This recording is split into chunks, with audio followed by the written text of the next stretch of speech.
নিম্নচাপের প্রভাবে পশ্চিমবঙ্গের প্রত্যেক জেলায় চলছে একটানা বৃষ্টি। টুমনি সহ একাধিক নদীতে বেড়েছে জলের স্তর।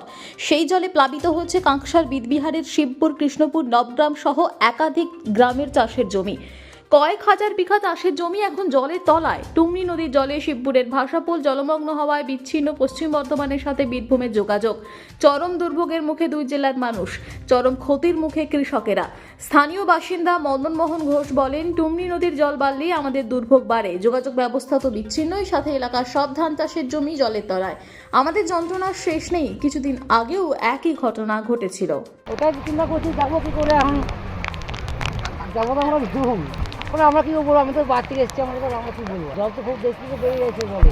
না নিজের কাছে শেষ হয়নি, তাহলে এখন ঘুরে যেতে হবে, আবার ঘুরে যেতে হবে, কিছু করার নেই। ঘুরে না গেলে তো উপায় নেই আমাদের তাছাড়া। বিরাট সমস্যা। এই তো সমস্ত ধান জমি সব পোতা হয়েছিল, এই ধারেতে এই অবস্থা, সব জায়গাতে একই অবস্থা, পারাপার বন্ধ। হ্যাঁ, বীরভূমের সঙ্গে বর্ধমানে কোনো যোগাযোগই নেই। এটা টুমনি নেই। হ্যাঁ, একবার ডুবেছিল, আবার এই ডুবলো। এই জলটা যে ব্যাপক জল, প্রায় 3 দিন ধরে সমানে চলছে জল।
আপনারা দেখছেন সংবাদ শিরোনাম।